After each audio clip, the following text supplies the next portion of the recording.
Oke, next. Selanjutnya,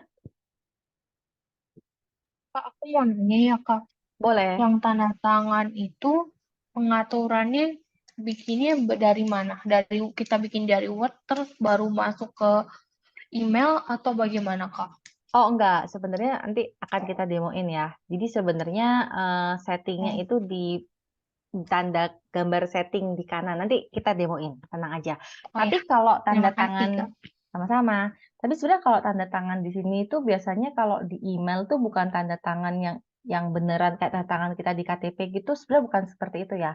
Signature di sini tuh lebih ke arah apa ya, nama orang yang mengirim gitu, lebih ke arah kayak penanda aja sih, bukan tanda tangan yang KTP terus diupload di situ bukan. Tapi biasanya kalau teman-teman lihat ya, misalnya apalagi kalau email dari company, biasanya kan di bawah itu kayak ada misalnya namanya, misalnya kayak Yulia Putri Sanjaya, misalnya HR Manager, bawahnya kayak ada nama company-nya, logo company-nya, nomor telepon company-nya. Nah, itu yang dimaksud sebenarnya biasanya signature Nama di sama email tuh seperti jabatan itu. sama perusahaannya berarti ya, Kak, yang ada di Betul. sana. Betul, sama Oke. logo perusahaannya kalau ada. Biasanya yang dimaksud dengan signature kalau kita ngomongin email resmi atau email perkantoran tuh biasanya seperti itu. Kalau di ngomongin signature. Jadi bukan tanda tangan kayak kalau kita tanda tangan di KTP gitu ya, bukan, beda sih gitu. Nanti kita akan demoin ya. Lanjut. Nah, tadi itu di bagian menulis email gitu ya, ada menu apa aja. Nah, sekarang ada fitur-fitur yang penting juga gitu, yaitu di bagian kotak masuk. Kalau ini biasanya ada di sebelah kiri gitu ya. Di kotak masuk itu biasanya kita bisa kelompokkan. Jadi penting, kalau terjadwal itu misalnya tadi itu, misalnya ada email yang mau dikirimkan secara terjadwal, kemudian semua email itu ya all mail biasanya akan nyampur tuh semua. Kadang kan ada segmented ya, kalau di email tuh ada kayak promosi lah, sosial lah, apalah, itu bisa kita atur seperti itu. Kemudian ada spam, biasanya ini email-email yang bahaya gitu ya. Kemudian sampah ini adalah yang biasanya kalau kita akan nge-delete email tuh nggak langsung hilang, tapi akan ada di recycle bin dulu atau di sampah dulu kalau nggak salah selama 30 hari setahu aku, baru nanti dia akan hilang permanen. Kemudian ada kategori atau label biasanya. Bawahnya ini adalah cara-cara menggunakan label atau kategori. Sebenarnya apa sih fungsinya label gitu ya? Sebenarnya label itu fungsinya untuk mempermudah kita mengelompokkan email sesuai dengan kebutuhan kita. Itu kasarnya misalnya kalian tuh recruiter gitu ya. Terus admin rekrutmen gitu ya. Terus yang lamar di kalian itu banyak nih gitu. Ada kebetulan kalian lagi nyari 3 posisi misalnya. Yang pertama mungkin HR manager, yang kedua mungkin HR finance, finance manager, yang ketiga mungkin posisi tech gitu ya, tech IT gitu misalnya. Nah, sebenarnya kalau misalnya nggak dikelompokkan juga nggak apa-apa sih gitu. Tapi akan rada PR kalau suatu hari nanti kalian diminta sama atasan kalian untuk nge-forward semua email pelamar HR manager. Kan agak susah ya gitu. Jadi sebenarnya bisa dibuat label gitu. Kayak label ini mengelompokkan tadi itu. Jadi misalnya nanti kalau misalnya ada pelamar HR manager, kalian bisa masukkan tuh ke folder label, kasarnya gitu ya, ke kategori atau ke label HR manager, sorry. Jadi kalau suatu hari nanti dibutuhkan, udah tinggal diklik aja labelnya. Muncul tuh semua email sesuai kategori yang sudah kalian kelompokkan. Jadi udah nggak ribet lagi nyariin satu-satu. Nanti kita juga akan praktekin. Gitu ya. Lanjut.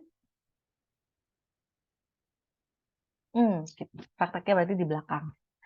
Kita lanjut ke cara menulis email yang baik. Nah, ini kita udah masukin ke teknisnya banget nih. Kalau kita akan sebagai seorang HR admin generalis atau sebagai, HR admin atau sebagai generalis admin. Itu udah masuk ke teknis banget. Kalau nulis email secara dunia perkantoran atau profesional itu seperti apa sih? Nah, itu. Yang pertama wajib banget ada pembuka. Kayak selamat siang, hai, halo biasanya ya. Nggak harus, atau mungkin kadang dear gitu. Bebas. Jadi ada kayak pembuka. Kemudian akan menyapa siapa yang akan menerima email ini. Sebenarnya email ini ditujukan ke siapa sih? Hai, siapa? Dear tim apa? Nah, itu jadi kayak di email tuh jelas email ini tuh ditujukan ke siapa, gitu ya. Kemudian yang kedua adalah kontennya.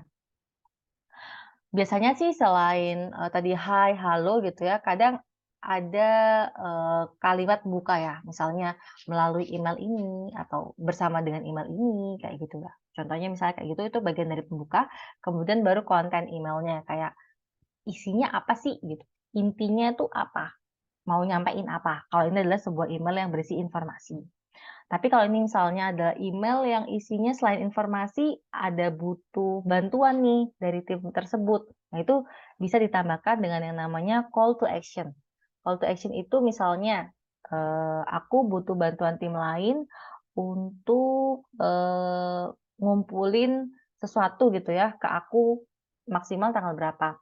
Nah, itu kita bisa mencantumkan CTA atau call to action. Misalnya, diharapkan, dengan adanya email ini, maka Anda bisa mengirimkan balik dokumen yang kami butuhkan maksimal tanggal berapa, hari apa, di jam berapa.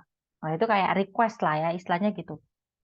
Kemudian kalau udah ada pembukanya, udah ada isinya, konten utamanya, kemudian udah ada CTA-nya atau call to action-nya, baru ada yang namanya, kalimat penutup, kayak, "Oke, demikian melalui, email ini kami sampaikan dengan tujuan apa," misalnya gitu. Terakhir baru mengucapkan terima kasih dan salam, seperti itu. Nah, yang terakhir banget itu yang baru adalah signature yang tadi aku sempat jelasin, ya. Signature adalah si nama orang yang mengirim email ini beserta identitasnya, jabatannya, perusahaannya apa, dan segala macam. Gitu. Lanjut. Oke, ini kita masuk ke Bentar demo Kak, yang aku. sebelumnya mau aku screenshot Kak. Oke. Ada yang mau tanyain dulu sampai sini? Sebelum kita ke demo?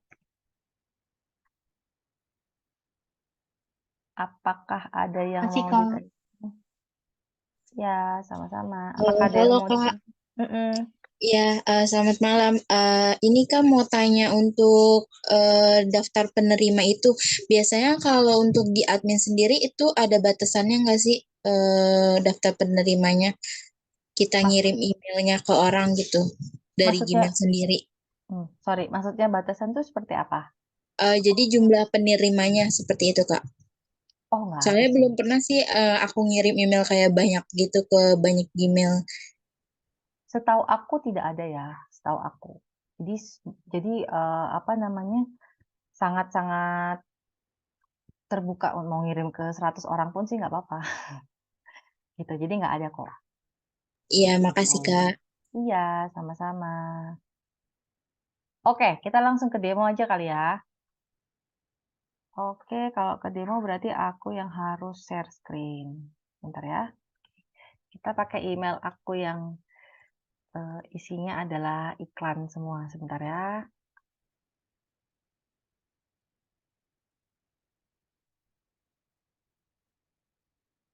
Share screen.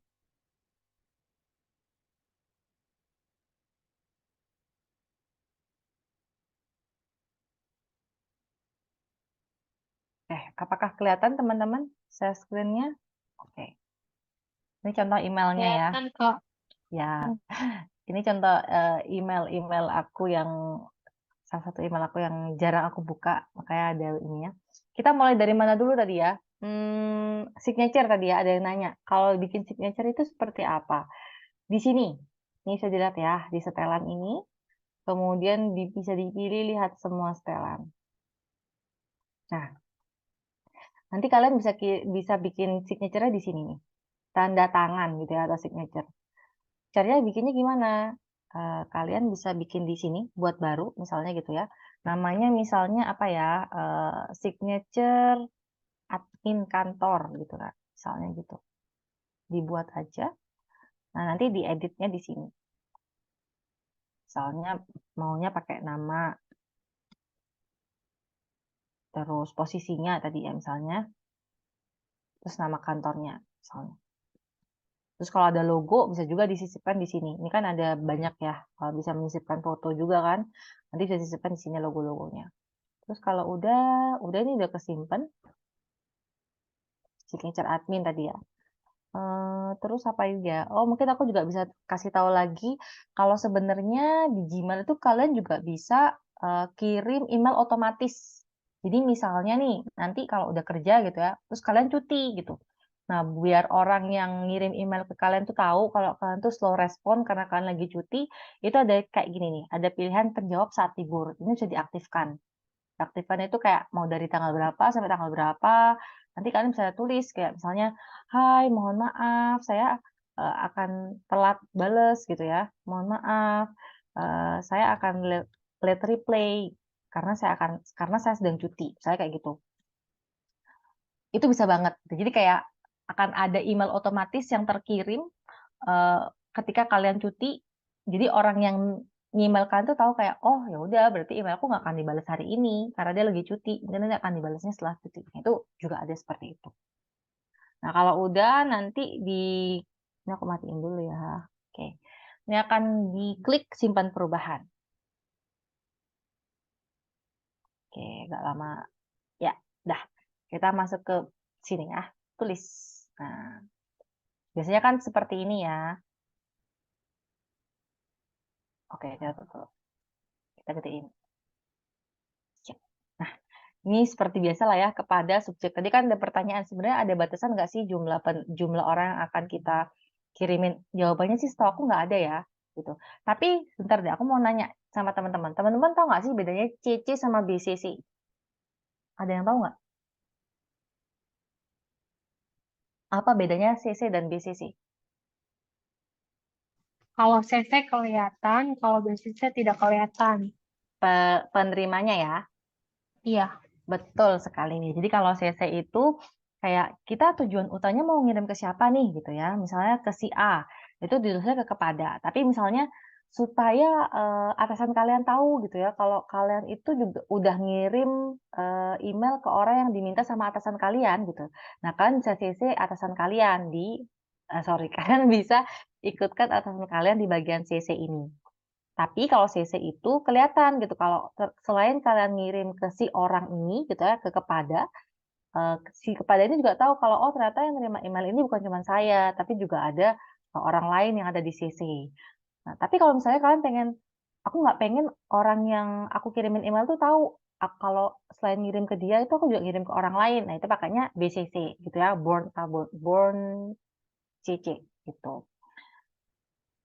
Itu bedanya gitu ya. Terus di sini judul email seperti biasa, apa isi emailnya intinya gitu ya, subjeknya. Terus nanti yang di sini adalah badan email yang tadi itu sudah kita pelajarin juga kaidah-kaidah menuliskan email secara profesional. Nah, kita masuk ke sini aja langsung ya. Ini yang tadi aku bilang kalau kita sebenarnya bisa ngeset pengiriman email secara otomatis. Misalnya kayak yang tadi ya, takut besok pagi telat, ya udah di sini jadwalkan pengiriman. Oh ya, penerimanya belum. Oke, kita kirimin ke email aku yang satunya aja. Kita klik kirim, jadwalkan pengiriman. Nah, ini nanti kita bisa atur mau dikirim jam berapa, tanggal berapa. Ini pilih tanggal dan waktu, ini kayak di customize aja. Udah deh, bisa. Terus ini yang Kak, itu kalau udah kirim-kirim kayak gitu, maaf Kak, maaf potong. nggak apa-apa. Ini kalau kita udah kirim, terus tiba-tiba itu udah muncul jadwalkan pengiriman ya Kak, nantinya. Atau biasa kan kita kalau email kan langsung kirim. Tapi kan di sini nggak ada jadwal pengiriman, itu muncul ada di menunya atau gimana Kak? Ini, kalau kalian kliknya ini, kirim langsung, itu langsung kirim. Itu akan langsung kirim. Jadi nggak ada jadwal pengiriman. Berarti Tapi kita kalau, panah yang ada panahnya ya, dipanahkan kirim betul, gitu ya. betul. Oh, Jadi makasih kalau Kak. kalian, ya, jadi kalau kalian mau ada penjadwalan pengiriman pakai panah dulu, diatur tadi itu, baru klik kirim. Tapi kalau kalian nggak klik panah dulu, ya udah langsung kirim saat itu juga. Gitu ya. Oke, ini yang aku jelasin tadi untuk lampiran yang istilahnya ngambil dari komputer kita. Oke, terus ini untuk hyperlink. Nah, ini hyperlink itu kayak yang tadi ya, misalnya ngomongin tentang berikut ini adalah misalnya jumlah karyawan BPJS 2023 gitu misalnya. Nah, nanti di sini bisa dituliskan URL-nya gitu kayak hyperlink-nya tadi, link filenya gitu. Ditulis di sini baru deh Kita ambil contoh lah ya, misalnya kita mau artikel apapun lah ya, BPJS Kesehatan. Apa aja kita simulasinya gini ya. Misalnya kita mau lampirin ini.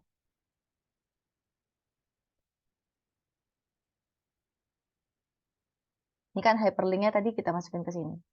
Nah, tapi nanti tulisannya misalnya bukan jumlah deh, apa ya,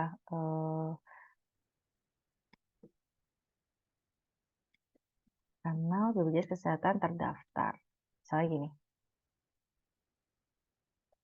Nah, jadi nanti munculnya kayak gini. Munculnya adalah tulisan yang udah kalian bikin, tapi kalau diklik ini akan langsung ke page yang udah kalian insert tadi. Seperti itu. Oke, kita lanjut ya. Itu contohnya hyperlink. Kemudian ini emoji nggak penting lah ya kalau untuk di email profesional harusnya kita nggak pakai emoji. Ini yang tadi aku bilang kalau misalnya mau menyisipkan dokumen yang disimpan di Google Drive, jadi bisa langsung aja, nggak yang dari laptop atau komputer kalian. Kemudian ini foto yang aku bilang tadi, kalau misalnya mau fotonya itu nggak dalam bentuk attachment, tapi misalnya mau fotonya itu nampilin di sini, di badan email tuh sisipkan foto. Kemudian ini mode rahasia, ini in case misalnya emailnya ini nggak akan hilang gitu ya, atau mungkin akan nggak bisa dibuka dalam waktu tertentu, itu juga bisa gitu. Atau mungkin mau pakai kode, itu juga bisa. Jadi kalau misalnya ini kayak sangat konfidensial banget, itu juga bisa banget diatur di sini. Kemudian ini yang signature yang aku bilang tadi, gitu. Tadi kan kita udah di pengaturan untuk bikin signature-nya. Nah, gimana sih caranya untuk munculin signature-nya? Nah, ini nanti akan ada opsinya. Mau pakai tanda tangan yang versi mana nih, gitu. Jadi kan kita udah buat yang signature admin ini ya. Ya udah, tinggal masukin di sini tuh. Akhirnya berubah kan dari yang awalnya tadi default awal jadi yang udah kita buat tadi. Seperti itu caranya. Itu sih kurang lebih untuk menulis email. Ada yang mau ditanyakan dulu untuk bagian menulis email? Kak, boleh minta tolong diulangin hyperlink, aku masih kurang paham, Kak. Hyperlink, oke. Iya, makasih. Hyperlink, siap, sama-sama.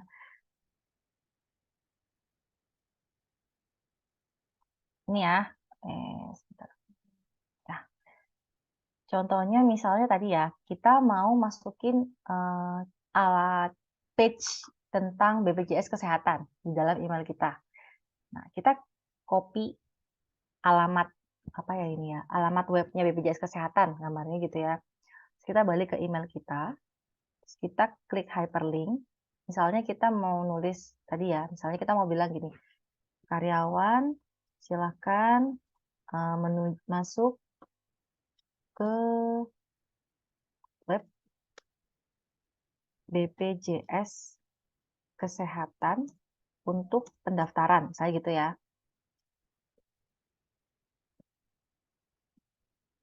Nah, ini tuh sebenarnya bisa di hyperlink.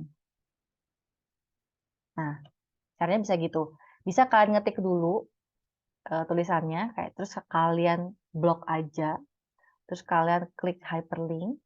Nanti kan langsung muncul kan BPJS Kesehatan gitu. Nah, alamat webnya langsung kalian kopas yang tadi itu. Nanti kalau mau uji alamat linknya itu juga bisa di sini. Terus, oke. Udah, gitu aja sih sebenarnya. Jadi ini nanti otomatis akan bisa diklik. Ini kalau diklik, nanti langsung buka ke webnya BPJS Kesehatan. Seperti itu. Masih bingung nggak ya? Tadi yang nanya? Itu yang link bagikan itu yang sebelahnya attach file ya, Kak, yang untuk hyperlink itu. Benar nggak, Kak? Yang sebelahnya atas, ya yang ini nih. Yang bentuknya Yang hampir mirip ya. kayak attach file tapi modelnya tidur. Ya, Oh ya, sisipkan link. Oke. ya. Ya. Oke, paham, Kak. Makasih. Sama-sama. Terus tadi di chat kayaknya ada yang nanya ya, BCC sama CC ya. Oke, betul. Caranya tinggal masuk ke caranya tinggal tulisin aja email atasannya kalian aja gitu. Misalnya kepadanya ke emailnya aku yang ini gitu ya. Terus misalnya CC-nya itu mungkin ke teman aku, misalnya Faizah gitu. Ya udah, caranya seperti ini. Gitu. Tapi nanti si yang Yulia Putris ini akan tahu kalau penerimanya itu bukan cuma dia, tapi ada si Faiza ini. Gitu. Tapi semisalnya kamu pengennya Yulia Putris ini nggak tahu kalau Faiza itu juga nerima email ini, nah kamu pindahin Faiza ini ke sini berarti. Gitu. Kurang lebih seperti itu. Nah, kalau misalnya mau ngirim lebih dari satu, Kak, gimana gitu? Kalau mau ngirim lebih dari satu, ya tinggal di tulisan aja. Di sebelahnya ini alamat email selanjutnya. Dan itu setahu aku tidak terbatas. Jadi bisa ngirim ke ratusan bahkan. Gitu. Ada yang mau tanyain sampai sini? Kalau Cukup jelas, Kak. cukup jelas, terima kasih. Ini siapa yang ngomong? Mahfud kah? Izin bertanya, Kak. Oh ya, Mahfud yang mau izin bertanya. Silakan. Kalau bedanya penerimanya banyak dengan CC-nya, ada CC-nya itu apa ya? Bedanya apa? Kalau ngomongin penerima, berarti dia adalah subjek utama yang kita tuju untuk mendapatkan informasi dari email ini. Kalau CC, dia itu sebenarnya bukan subjek yang kita tuju untuk terima email ini, tapi hanya sebagai for your information aja. Contohnya kayak tadi, misalnya atasan kalian suruh kalian kirim email ke kandidat gitu ya. Kepadanya, itu pasti ke kandidat dong. Tapi CC-nya ke atasan kalian, bukan bukan kepadanya, itu ke kandidat dan ke atasan kalian gitu loh. Paham nggak? Jadi kayak FYI aja kayak, oh Bu, Pak, saya sudah ngerjain tugasnya ya. Nah itu pakai CC. Contohnya kayak gitu. Kayak biar orang yang merintahin kalian untuk mengerjakan tugas itu tahu kalau kalian sudah mengerjakan. Nah itu pakai CC, bukan ke kepada. Karena kalau ke kepada, itu kesannya kayak email ini tuh ditujukan juga untuk atasan kalian. Padahal kan enggak. Kayak gitu misalnya. Masih bingung? Ya cukup jelas, Kak. Terima kasih. Baik, sama-sama. Oke, sampai sini. Ada yang mau ditanyakan lagi? Kalau enggak, kita langsung ke ini ya, ke apa namanya kotak masuk. Nah, tadi kotak masuk kan ada banyak ya, ada berbintang, ditunda, penting, terkirim, draft, dan label atau kategori. Nah, kalau kotak masuk ini ya, semuanya adalah kotak masuk. Berbintang itu yang untuk yang penting-penting aja, yang istilahnya oke, yang penting nih gitu. Kalau suatu hari nanti nyari itu harus cepat gitu. Itu dibintangin, nanti langsung muncul ke berbintang. Lama ya, nah kayak gini misalnya. Terus ditunda itu adalah email-email yang sekiranya kalian tuh nggak pengen baca sekarang. Misalnya gitu kayak, oh aku lagi sibuk banget nih, kayaknya aku perlu nunda email deh. Nah itu bisa di snooze ini atau ditunda. Terus penting itu hampir mirip sebenarnya kayak bintang, tapi mungkin lebih ke prioritis gitu kali ya. Jadi kayak penting itu di sini, kalau bintang itu di sebelahnya ini. Jadi hampir sama sih bintang sama penting kalau buat aku ya. Terus draft itu seperti biasa, email-email yang nggak jadi kita kirim itu biasanya akan langsung kesimpan di draft kalau kita close. Kayak tadi ya, kita kan beberapa kali nyoba belajar ini dia akan langsung otomatis kesimpan di draft. Nah ini kategori yang tadi aku bilang atau label. Fungsinya adalah untuk tadi istilahnya mengelompokkan gitu, sorry, kategori ternyata beda sama label. Kategori ini ada terjadwal, semua email, spam, sampah, dan kelola label. Nah ini yang aku bilang tadi yang label ya. Contohnya misalnya tadi ya, kita mau bikin tentang kandidat HR, misalnya gitu. Kita buat aja, nanti akan muncul di sini. Selengkapnya. Nih, kandidat HR. Misalnya biar agak mencolok, kita mau ganti warnanya. Jadi biar nggak rancu. Nah, kita ganti jadi biru misalnya. Ya udah, nanti kalian tinggal masukin aja email-email yang sekiranya isinya adalah kandidat. Misalnya ini, sama ini, sama ini. Sama ini, itu adalah kandidat HR gitu. Tinggal dipindahkan ke label, terus diklik kandidat HR. Otomatis dia akan masuk ke sini. email-email yang udah kita pilih tadi. Kayak gitu. Jadi fungsinya adalah untuk mengelompokkan supaya kalau kita nyari suatu hari nanti itu nggak berantakan gitu. Kalau di kotak masuk itu kan, numpuk semuanya. Belum lagi kalau misalnya ada iklan-iklan nih kayak aku nih. Nah, itu kan agak pusing. Seperti itu. Ada yang mau tanyakan sampai sini? Kak, aku mau nanya. Ya? Ya. Kan misalkan suatu perusahaan itu kayak membuka lowongan kerja. Nah, kita itu ngirim email kan, Kak. Nah, si admin atau HR-nya itu ngebaca emailnya itu dari bawah ke atas atau atas ke bawah ya, Kak? Atau pas jam kerja ada email masuk baru dibaca. Kayak gimana, Kak? Makasih. HR. Kalau maksudnya kalau ada loker tuh sebenarnya emailnya dibacanya itu dari atas ke bawah atau atas ke bawah gitu ya. Sebenarnya nggak ada patokan khusus sih, tapi yang pasti yang namanya HR rekrutmen pasti dia ngebaca semua email. Biasanya dari yang duluan masuk. Nah, yang duluan masuk itu biasanya dari bawah ke atas ya, biasanya gitu. Tapi juga sebenarnya nggak ada patokan ya. Cuman kalau namanya HR recruitment atau HR recruiter, talent acquisition, itu pasti semua email akan dibaca. Nggak ada yang namanya email tuh nggak dibaca. Jadi itu sih yang bisa aku jawab. Jadi nggak ada tuh kayak aku tadi kan mungkin 99 plus belum terbaca. Kalau sebagai HR recruiter tuh haram banget ya kayaknya nggak baca email, nggak buka email kandidat gitu. Karena setiap email dari kandidat itu akan berharga untuk si recruiternya juga kok gitu. Itu yang bisa aku jelasin. Makasih ya, Kak. Sama-sama. Ada lagi? Kalau nggak ada, mungkin kita bisa langsung ke studi kasus kayaknya ya. Oke, diskusi kasus dulu. Oke, lanjut. Next slide. Oke. Ini ada diskusi kasus dulu sebelum kita ke breakout room. Yang pertama, anggaplah ada orang yang namanya Heldi, gitu ya. Dia punya atasan namanya Budora. Nah, Heldi ini diminta Budora ngirim email kepada vendor untuk melakukan kerjasama pengadaan barang di kantor. Email yang dibuat tuh seperti ini. Nah, menurut teman-teman ini mau udah bener nggak sih dengan tadi yang kita udah belajar kaidah penulisan email secara profesional? Kurang sopan. Kenapa, Yogi? Karena mungkin yang pertama sekali di badan Gmail-nya itu ya Kak ya, bahasanya ditunggu iktikat baiknya.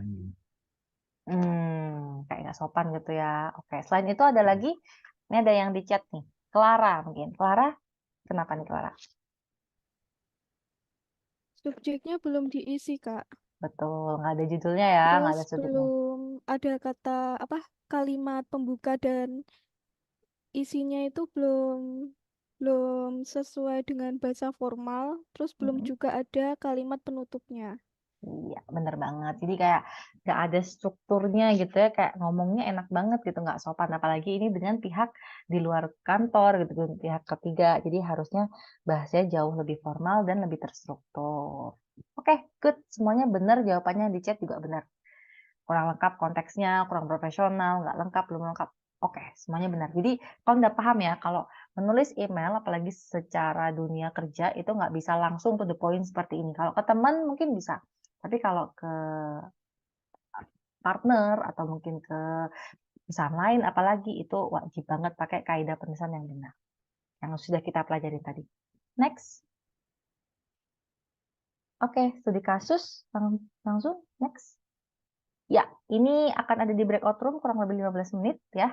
Ini kalian akan diminta untuk membuat email lengkap dengan subjek dan badan email, serta ada lampiran listnya, kayak siapa aja yang harus dikirim mungkin ya.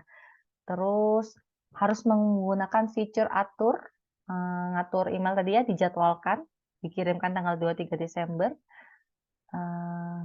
Oke, nanti mungkin bisa dibantu sama kakak tutor juga. Silakan, aku kembalikan ke Fajar. Baik, Angel bisa dibuka breakout room-nya. Oke, silakan teman-teman bergabung ke breakout room masing-masing ya.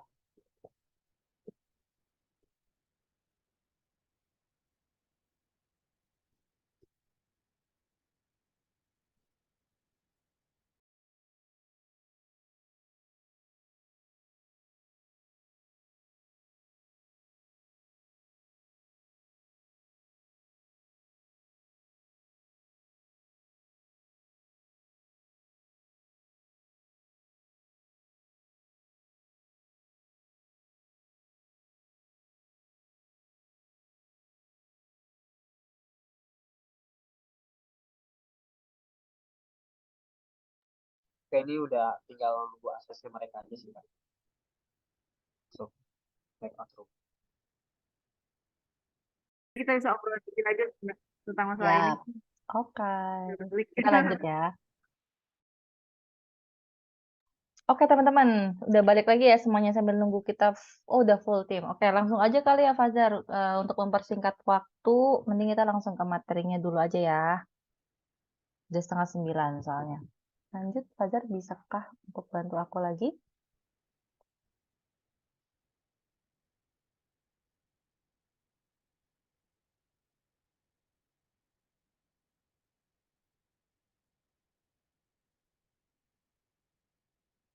Oke, oke. Satu ini dulu, satu opini dulu deh dari yang mau open mic. Kira-kira gimana sama tugas di breakout room tadi? Susahkah? Izin Kak buat sharing dari squadnya DJT. Namanya siapa nih? Namanya Gina Kak. Oke, gimana? Dari dari squad kami tadi Kak, tidak ada masalah buat fitur schedule-nya ya Kak.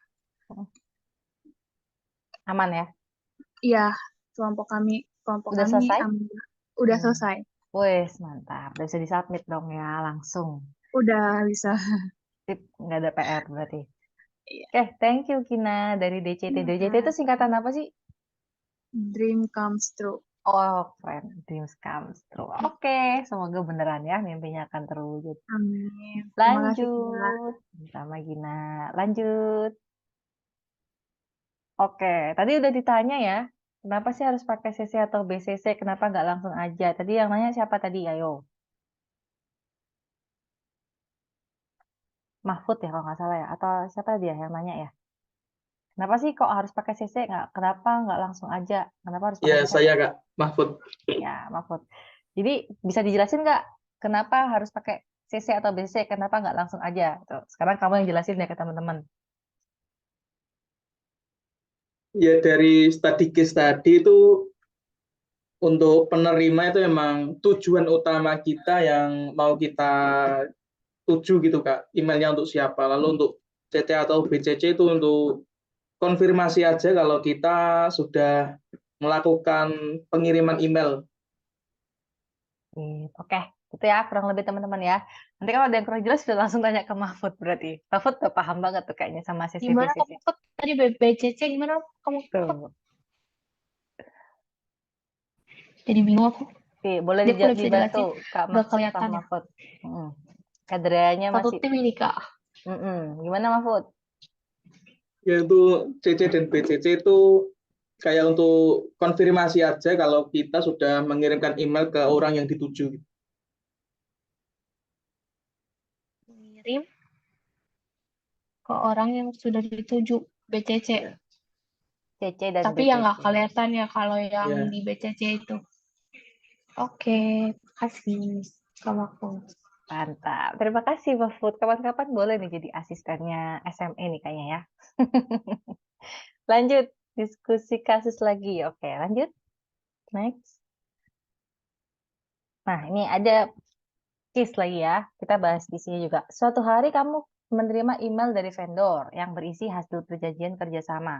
Nah, hasil perjanjian ini harusnya diberikan ke Bu Dora selaku atasan kamu atau manajer kamu.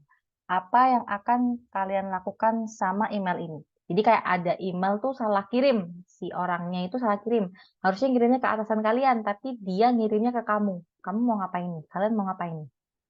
Ada yang mau jawab? Forward dan confirm. CC. Oke. Arhadea mungkin. Gimana? Boleh diceritain nggak? Boleh open cam? Arhadea? Halo Kak Yulia, iya. Kalau misalnya emailnya ini harusnya dikirim ke Bu Dora, baiknya di-confirm ke Bu Dora di forward ke Bu Dora, kemudian juga konfirmasi ke Bu Dora kalau misalnya vendor dari perusahaan ini membalas email. Nah, terus saya sudah kirim hasil emailnya melalui forward ke emailnya Bu Dora seperti itu. Oh, oke. Thank you, Aradia. Nah, kalau Michael Adrea ya, namanya panggilnya tadi Adrea atau Michael? Yang tadi nanya ke Mahfud ya? Michelle. Michelle, oke. Ya, Michelle. Kalau Michelle, kenapa Michelle milihnya CC? Michelle sih karena kan jadi ke Budora kan selaku manajernya. Terus dia sudah melakukan kerjasama sama vendornya. Jadi vendornya itu kan sudah ngasih tahu ke kita. Jadi kita tinggal CC ke Budora aja langsung supaya Budora tahu apa yang diperlukan sama vendor. Menurut saya seperti itu. Oh, oke. Mungkin ini kurang tepat. Aku mau mengkoreksi yang Michelle ya. Kalau yang Adria tadi, oke, udah benar. Jadi memang yang harus dilakukan adalah memforward emailnya. Jadi kalau CC itu adalah digunakan ketika kita yang ngirim. Jadi kita yang pertama kali ngirim emailnya. Atau kita mungkin mau ngebales email ke orang yang di luar kita, selain kita. Itu pakainya baru CC. Tapi kalau ada email nyasar, jadi emailnya nyasar nih, ada email masuk, salah kirim gitu, salah alamat. Nah, itu pakainya adalah forward gitu ya. Jadi dipindahkan gitu atau diterusin ke orang yang seharusnya menerima email ini gitu. Asumsinya kalau kita terima WA lah gitu. Kalau kita terima WA misalnya salah gitu ya, salah kirim, harusnya bukan kita gitu kan. Kan jadi kita bisa tinggal forward ke orang yang seharusnya. Seperti itu ya. Oke, lanjut. Diskusi kasus lagi. Lanjut. Ya. Satu lagi, sebagai admin GA, salah satu tugas kamu adalah menangani keluhan sarana dan prasarana kantor. Ada banyak tiket keluhan tuh ya komplain lah ya, ke email kamu. Ada macam-macam, ada keluhan toilet, AC, laptop, dan proyektor dari berbagai divisi. Nah, apa yang harus kamu lakukan agar email-email ini menjadi lebih terorganisir? Oke, Clara bilangnya pakai label. Edwin labeling. Oke, kayaknya aku pengen nanya sama Edwin. Labeling itu maksudnya gimana, Edwin? Kayak tadi yang Tayu udah contohin sih Kak, yang di pengelompokan itu lah label. Jadi tinggal ditandain aja berdasarkan divisi mungkin atau keluhannya apa kayak AC, laptop atau dan lain-lainnya, dan nanti tinggal dikelompokin aja satu-satu. Jadi lebih terstruktur. Ya, mantap. Benar, jawabannya pakai label ya. Labelnya bisa macam-macam, betul kan? Kalau misalnya bilangnya prasarana yang dibutuhkan, bisa. Jadi kalau Edwin mungkin bikin labelnya berdasarkan divisi, bisa. Jadi mana yang akan memudahkan kalian ketika mau mengerjakan komplainan itu, gitu ya. Lanjut. Fitur Gmail, filter, label, bintang, dan arsip. Lanjut. Itu di kasus 2. Oke. Oh, gitu breakout room lagi. Nah, tadi udah sekilas ngomongin tentang label, bintang, dan arsip, dan filter. Kalau filter udah pada tahu belum ya, teman-teman? Tadi kayaknya aku belum sempat demoin filter Belum. deh. Oh, belum. Belum. Oke. Sebentar. Mungkin bisa aku share screen dulu sedikit tentang filter sebelum breakout room.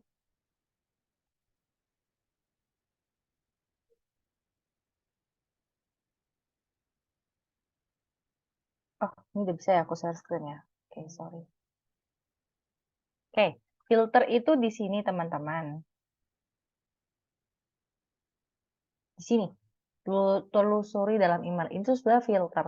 Kalau mau gampang sebenarnya tinggal cari keywordnya aja atau mungkin nama alamat pengirim emailnya ke kita itu bisa gitu. Misalnya aku mau nyari email yang dari email aku satunya gitu ya. Ya udah tinggal ditulis aja dari dia sini. Dia akan muncul yang pengirimnya adalah dari yuliaputris@gmail.com atau yang kata-kata di dalamnya itu ada tulisannya yuliaputris@gmail.com. Atau bisa juga kalau lebih expert pakai ini, filter di sini. Nah, kayak nyarinya dari siapa sih? Dari Yulia misalnya. Terus mengandung kata-kata apa yang keywordnya tadi itu. Terus mungkin ada jangka waktunya juga enggak yang mau dicari. Kira-kira berapa hari yang lalu, berapa minggu yang lalu, atau berapa setahun yang lalu kah mungkin gitu. Nanti tinggal diklik telusuri. Itu sih sebenarnya buat filter atau telusuri. Udah sih, paling sesimpel itu ya. Kalau filter sebenarnya tinggal nyari di sini. Sini aja. Permisi Gitu. Kak, izin bertanya. Ya. Kalau untuk label tadi itu caranya cuma secara manual gitu ya, Kak. Jadi kita pilih email, lalu kita klik masukkan label secara manual gitu ya, pindahkan ke ini ya. Betul, betul, betul, betul. Betul, Mahfud. Nggak ada apa cara otomatis dan lain tuh belum ada ya. Otomatis tuh seperti apa ya maksudnya? Jadi misalnya ada email masuk, itu langsung masuk ke label itu. Setauku belum ya. Setauku belum. Kalau mau pakai kayak gitu, setauku ada add-ons-nya lagi. Ada tambahan add-ons di fiturnya Google gitu loh. Kayak gitu. Jadi ya sejauh ini masih kayak gitu. Jadi kayak kita baca dulu baru kita pindahin ke label gitu ya. Nggak bisa otomatis kayak, oh kalau emailnya dari si A nanti langsung masuk ke label ini gitu ya maksudnya ya. Nggak bisa sih setauku ya. Setauku. Oh iya, terima kasih ya. Ya, sama-sama. Oke, lanjut ya. Berarti langsung ke mana nih kita? Stop share dulu. Ke breakout room nih kayaknya ya. Bener nggak, Fajar? Iya betul, ke breakout room selama 10 menit. Oke, silakan Kak Angel bisa langsung buka breakout roomnya. Nah, udah silakan teman-teman bisa bergabung gitu ya. Dan bisa langsung dikerjakan teman-teman. Waktu kita 10 menit sekarang.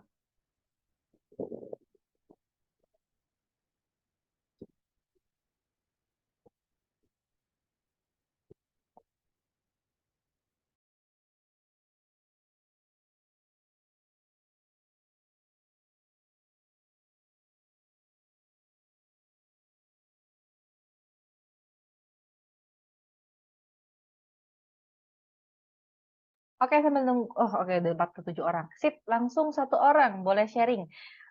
Tadi ngapain aja, experience-nya, feeling-nya gimana, udah selesai atau belum? Yuk, siapa yang berani open mic?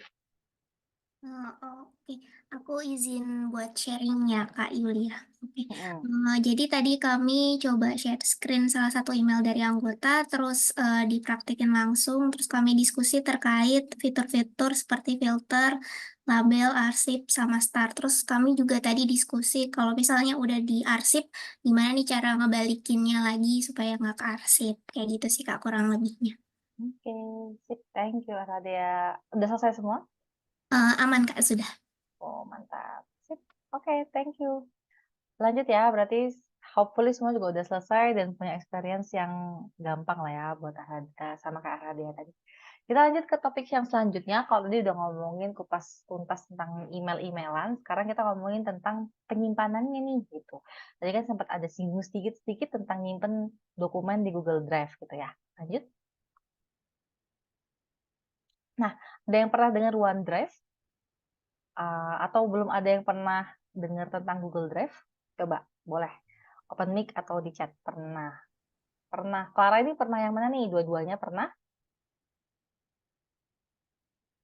Dua-duanya pernah dengar tentang OneDrive, belum coba. Oke. Oke. Oke. Yang common atau yang mungkin teman-teman biasa dengar itu adalah Google Drive ya. Tapi kalau OneDrive itu mungkin jarang. Sebenarnya lagi-lagi mirip kayak Outlook sama Gmail tadi. Kalau Google Drive punya Google, kalau OneDrive punyanya Microsoft. Gitu. Jadi kayak beda owner aja sih. Tapi fungsinya sama, feature mana juga kurang lebih sama, yaitu fungsi utamanya adalah untuk penyimpanan data secara cloud gitu ya, atau secara online. Lanjut. Oke, kalau udah pada familiar banget semua sama Google Drive ataupun OneDrive, coba di-mention deh 3 apa pekerjaan yang pakai Google Drive atau keseharian admin yang sekiranya pakai Google Drive. Boleh open mic, boleh juga by chat. Silakan. Siapa nih? Pengarsipan, organisasi dokumen. Oke. Yogi mungkin. Pengarsipan. Maksudnya gimana nih pengarsipan Yogi? Boleh open mic dulu nggak? Sekiranya pengarsipan itu maksudnya seperti apa menurut Yogi? Baik, Kak, terima kasih. Pengarsipan yang di sini kita maksud mungkin dari file-file yang sudah kita buat. Jadi supaya tidak susah mencari-cari kemana-mana ya Kak ya. Jadi kita arsipkan di dalam suatu file atau folder yang ada di Google Drive tersebut, Kak. Jadi untuk Oh. memudahkan pencariannya nanti.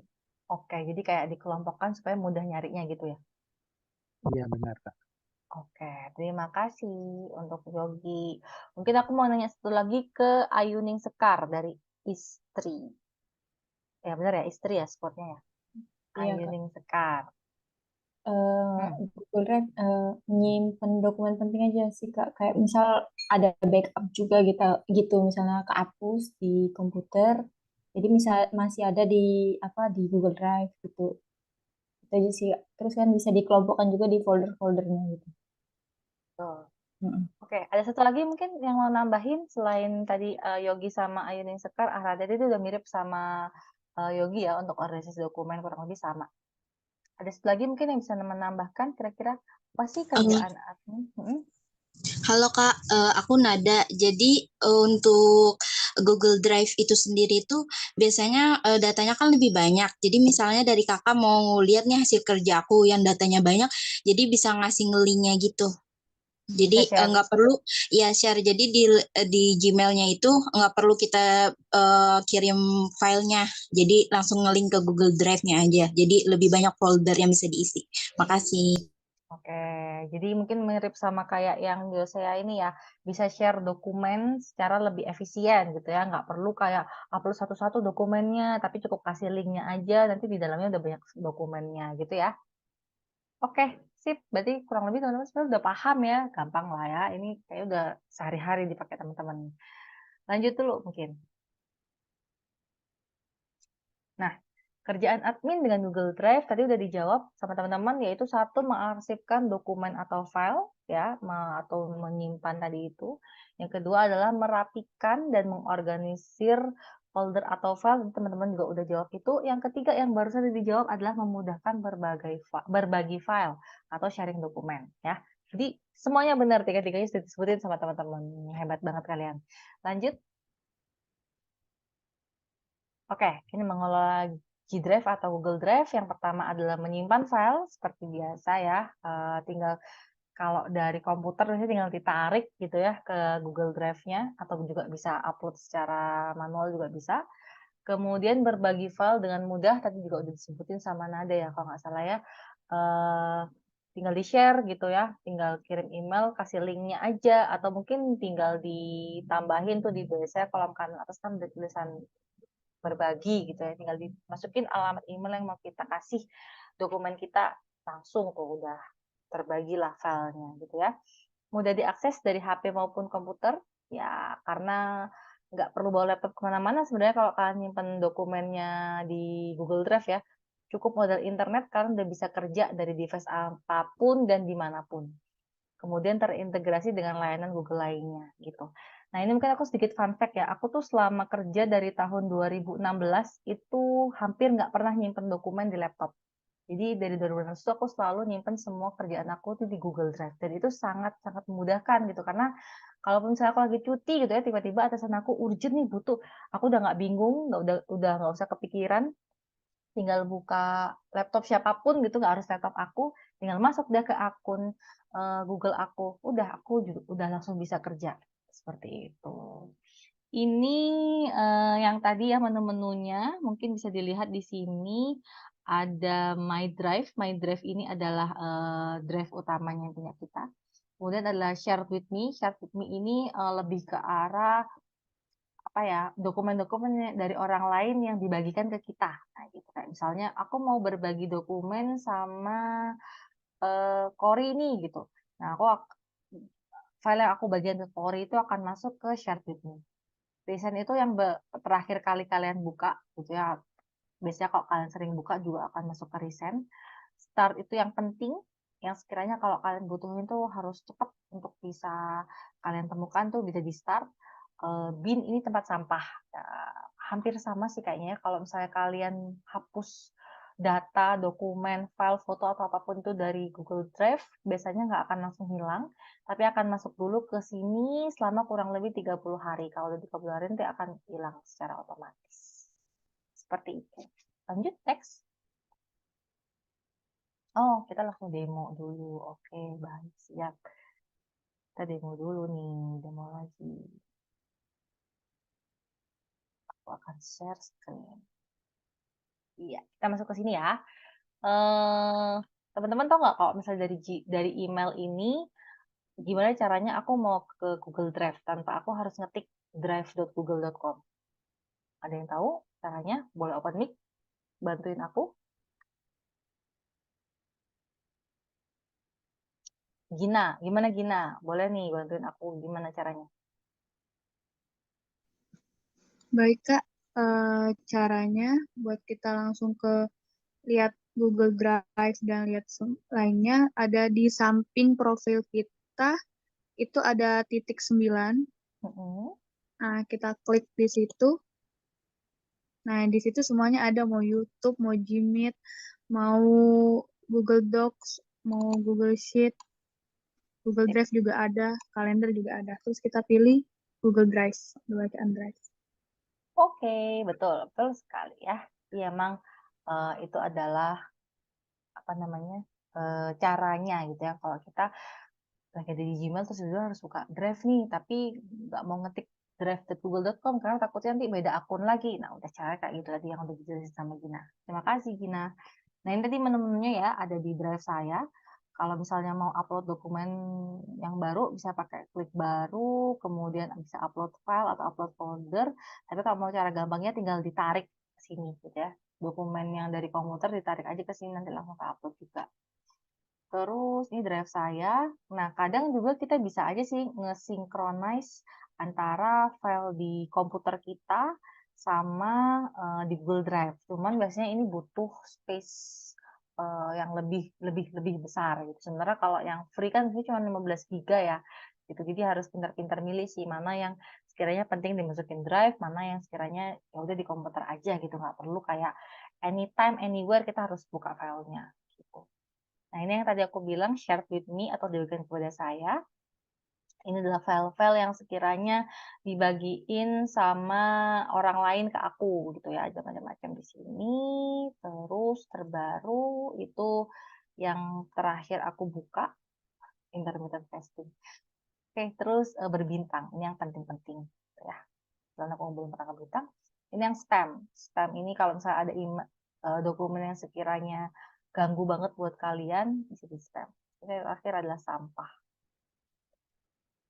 Sampahnya macam-macam juga. Udah deh, paling menu-menunya sesimpel itu sih sebenarnya kalau untuk Google Drive ini. Ada yang mau tanyain dulu nggak sampai sini? Atau udah paham banget karena setiap hari pakai Kak? Ada nggak yang mau tanyain? Kalau tidak ada, kita bisa langsung ke diskusi kasus kali ya. Lanjut ke diskusi kasus. Oh, ini ada angkat tangan nih. Siapa nih? Gina ya? Iya, Kak. Izin bertanya, Kak. Iya. Kak, kan di Google Drive itu kapasitas penyimpanannya kan 15 GB ya, Kak. Ya.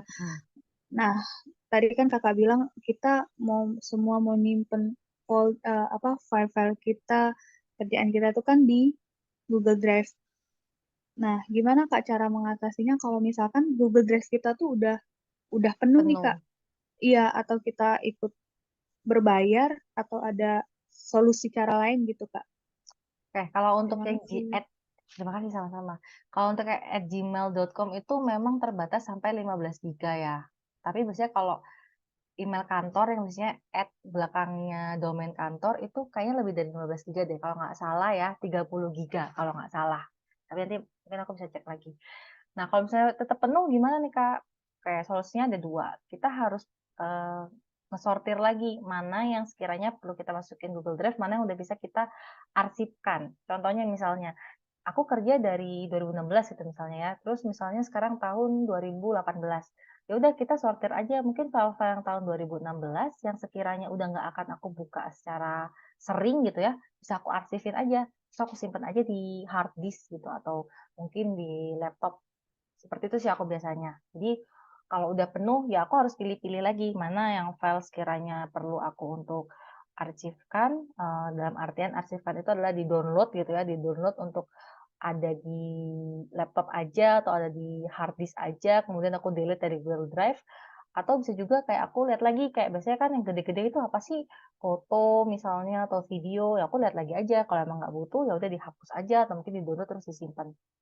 Soalnya kalau cuma buat nyimpen dokumen ya, selama nggak ada foto, kayak foto KTP atau apa, sebenarnya cukup-cukup aja sih, gitu. Karena filenya kecil kok, kalau kayak Google Sheet, Google Docs itu kecil. Seperti itu, paling guna caranya. Karena kalau berbayar lumayan mahal.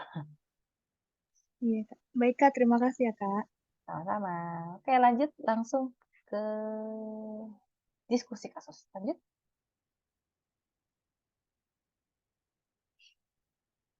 Oke, kita langsung ke Jamboard.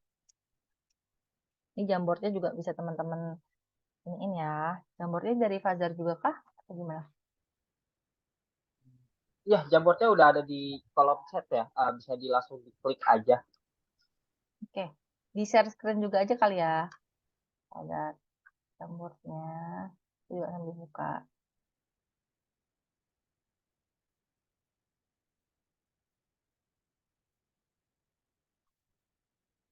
Nah, ini ada banyak banget surat nih ya.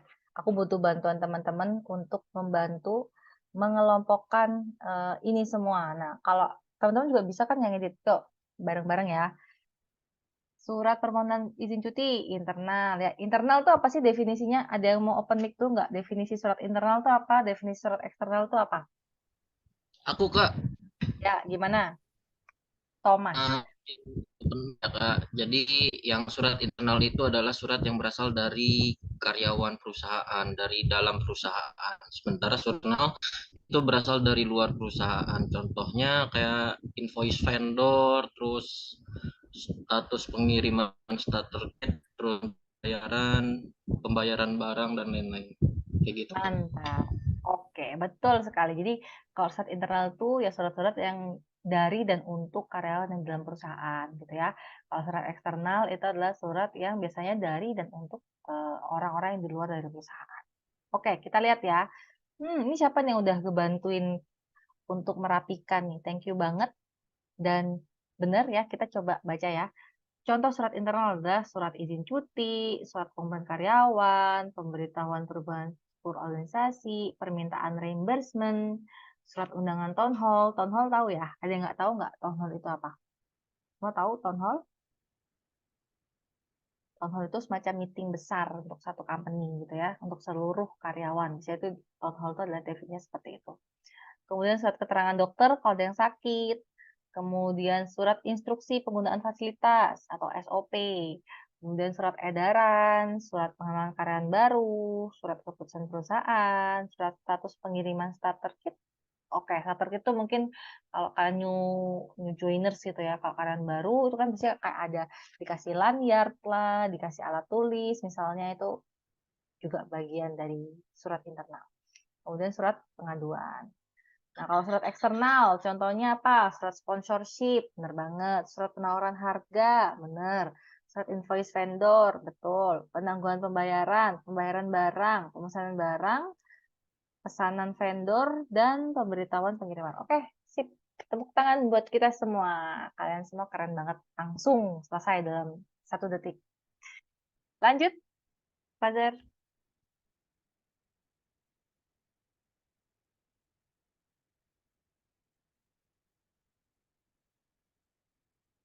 Kecil ya, ini buat kalian nggak sampai 5 menit udah selesai. Mereka lanjut. Fajar, langsung. Oke, tadi udah tahu tentang internal dan eksternal. Mungkin aku pengen tahu, susah nggak sih ngelompokin surat-surat tadi itu? Atau gampang sudah di luar kepala? Ifat mungkin bisa bantu jawab. Kira-kira susah nggak tadi mengelompokkan itu? Ifat ikut ngelompokin juga nggak? Atau dia cuma nonton dulu deh gitu? Izin jawab, apakah suara saya sudah masuk? Masuk jelas. Kalau dari Jamboard ini belum terlalu susah ya. Yang penting harus paham dulu ini apa internal itu seperti apa, eksternal seperti apa, dan baru bisa dikelompokkan. Oke, situ. Tapi dia udah paham ya definisi internal sama eksternal. Tadi kan udah dibantu sama teman yang jelasin juga. Iya, sudah paham. Ya, terima kasih Ifat. Lanjut, Azhar. Tips penamaan folder. Nah, kita masuk ke tips-tips aja nih ya, kalau sehubungan dengan Google Drive ini. Yang pertama adalah kalau namain folder jangan kepanjangan, karena kalau kepanjangan tuh nggak akan kelihatan kan, harus diklik dulu baru tahu eh, namanya apa. Jadi kalau bisa tulislah yang esensial aja di dalam penamaan folder atau penamaan dokumen apapun itu ya. Contohnya misalnya surat masuk karyawan, rekap atensi, misalnya gitu aja. Itu tips yang pertama, jangan kepanjangan kalau nulis judul atau nama folder. Yang kedua, tipsnya, nah, gunakan urutan angka atau abjad. Supaya apa? Supaya tahu. Jadi ada berapa banyak folder di dalam dokumen tersebut. Biasanya kita tuh suka ada folder di dalam folder gitu kan ya. Nah, makanya pakai angka itu biar tahu kayak, oh di dalam folder ini tuh ada berapa banyak folder lagi sih gitu, kasar aja gitu ya. Terus pakailah urutan tadi tuh kalau nggak mau pakai angka ya pakai A sampai Z. Misalnya gitu. Contohnya ini ya, 1 laporan Pettikes bulan Januari, 2 laporan Pettikes bulan Februari. Jadi kita tahu kayak, oh udah 12 belum ya gitu. Atau jangan-jangan kesisip nih, Juninya 2 kali double kan bisa aja, nggak tahu. Makanya pakai nomor biar tahu secara clear. Lanjut, tips yang ketiga. Gunakan format tanggal, year, month, date. Kenapa? Karena nanti biasanya kita akan punya banyak dokumen untuk diarsipkan atau diorganisir. Nah, kalau nyarinya dari tanggal dulu agak repot ya gitu. Maksudnya ketika namanya folder itu tanggal dulu, kayak 1903, terus belakangnya nggak kelihatan. Agak PR juga harus diklik dulu buat tahu kayak ini tahun berapa nih gitu. Tapi kalau misalnya dari tahun dulu, itu akan lebih gampang. Jadi kayak misalnya 2023, bulan 12, tanggal 21. Nah, itu akan lebih gampang. Seperti itu. Lanjut. Studi kasus. Lanjut. Apakah yang di main group atau oke, breakout room lagi. Bisa langsung ya, kita baca dulu. Suatu hari Budora minta kamu untuk mengorganisasikan drive-nya. Silakan organisasikan drive Budora. Oke. Ini gampang sih harusnya. Tadi kalian udah gampang banget untuk misahin di Jamboard, jadi harusnya juga gampang. Silakan ke breakout room. Balik ke Fajar. Ya, silakan teman-teman bisa langsung bergabung ya. Sudah di invite dan waktu kita 10 menit sekarang.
Waktunya agak kelebihan dikit ya Mbak Yulia ya.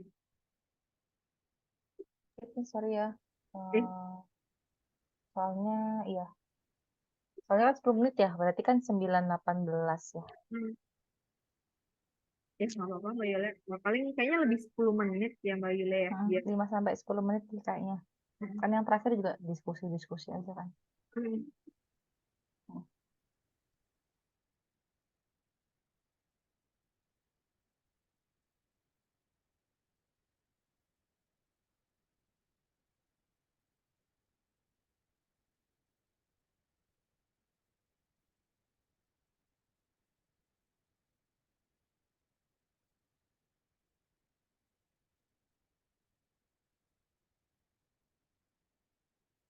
Mbak Yulia kalau boleh tahu lagi sibuk apa Mbak di ini? Di apa ya? HR Ops.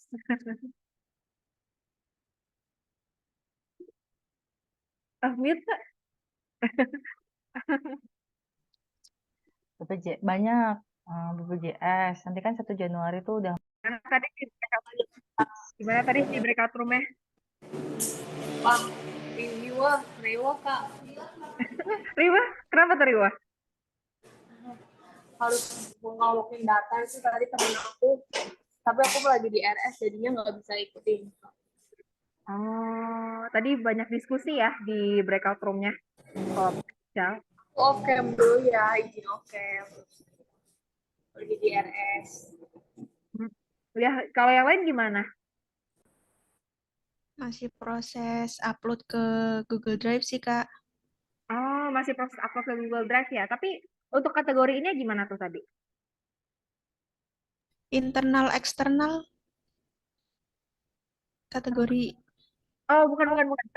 Maksudnya tuh memfolderkan, sorry. Ya. Belum kan masih di ini dulu, di download dulu kan yang dari di share tadi, terus baru nge-upload ke Google Drive-nya. Jadi belum di ini, belum sempat selesai semua. Jadi belum pengelompokannya sih Kak. Oke. Ini Mbak Yulianya lagi ini ya. Oke, Mbak Yulia sudah kembali. Oke, yuk kita langsung aja ya.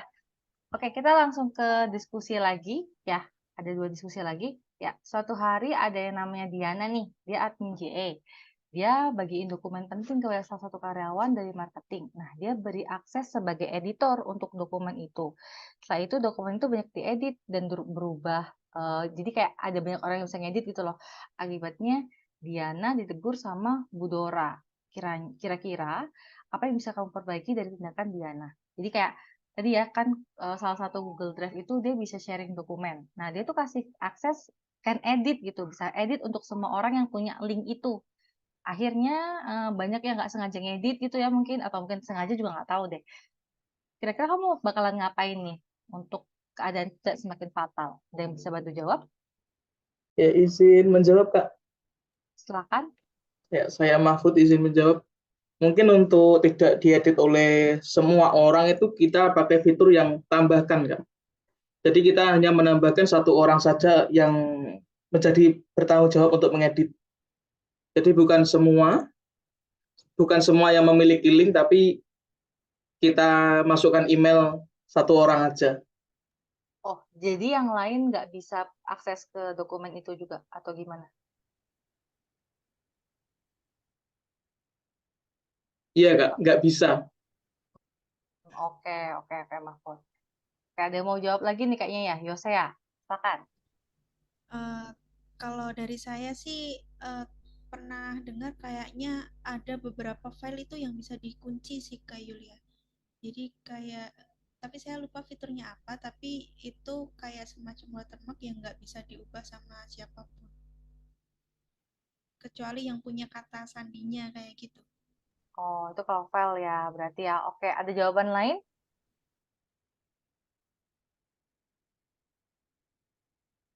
Ada jawaban lain?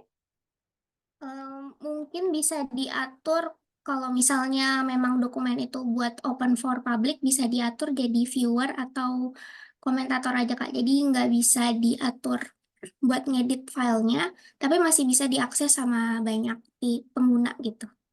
Iya, betul. Mungkin di arah dia ya tadi ya.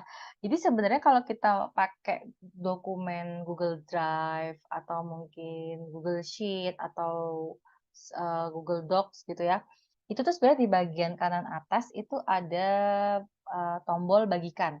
Nah, di bagian itu kan bisa atur siapa aja yang bisa edit, siapa aja yang bisa lihat, siapa aja yang bisa komentar itu. Nah, kalau untuk orang-orang yang misalnya cuman sebagai FYI nih, dia nggak necessary atau nggak perlu untuk bisa edit-edit, ya udah diatur aja sebagai can view atau can comment. Seperti itu. Ada yang tahu fitur ini nggak sih teman-teman? Atau masih asing dengan fitur ini sebenarnya? Belum tahu sebelumnya? Atau udah pada tahu sebenarnya? Tahu Kak. Oh, tahu. Oke. Oke. Udah pada tahu ya sebenarnya. Lanjut. Berarti Fajar?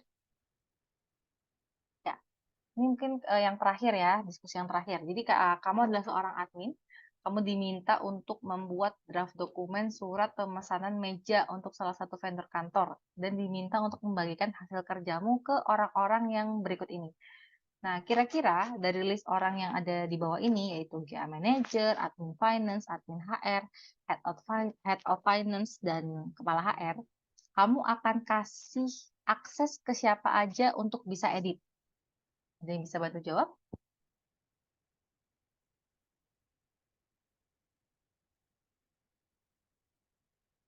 Ada yang bisa bantu jawab? Kira-kira akses yang bisa ngedit dokumen ini nanti ada siapa aja ya? Mungkin kalau menurut saya sepertinya Pak Yanto sama Pak Julian, karena berlaku sebagai seorang admin biasanya yang berkaitan sama dokumen atau surat.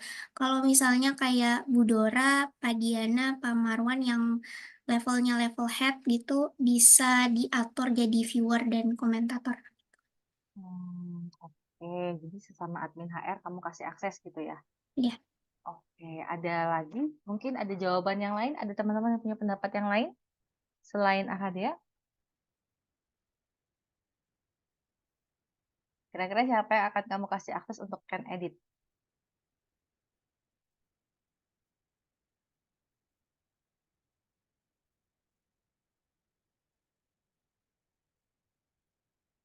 Admin HR. Oke, teman-teman pada jawab admin HR. Ada lagi? Selain itu, ada yang punya opini lain yang bisa can edit?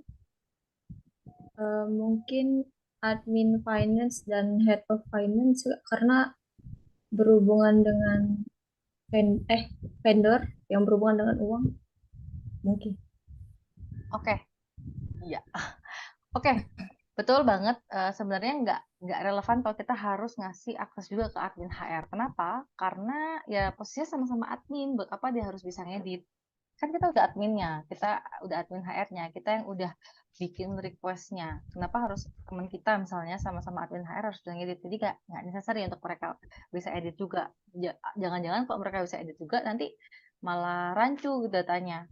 Nah, jadi mungkin yang lebih tepat untuk bisa kasih dokumen ini adalah tim finance gitu. Bisa head of finance-nya atau admin finance-nya. Untuk apa? Untuk proses bayar. Kayak kata tadi Sekar ya, Ayuning Sekar tadi ya. Misalnya kayak oke dia mau masukin misalnya harganya kah, atau mungkin dia mau masukin dokumennya ini untuk bikin invoice misalnya kayak gitu. Jadi memang harus pinter-pinter milih siapa sih sebenarnya orang yang bisa kita kasih akses untuk edit, siapa yang sebenarnya cukup untuk can view aja gitu. Jadi jawabannya bener yang Ayunin Sekar ya. Cukup tim finance yang sebenarnya bisa edit. Yang lainnya mungkin sekedar komentator atau mungkin viewer aja. Begitu. Next, kayaknya udah habis deh ya. Nah, udah selesai. Jadi gimana teman-teman? Hari ini apakah cukup fruitful? Cukup berguna pembelajarannya? Ada yang pasti yang mau ditanyakan dulu nggak sampai sini?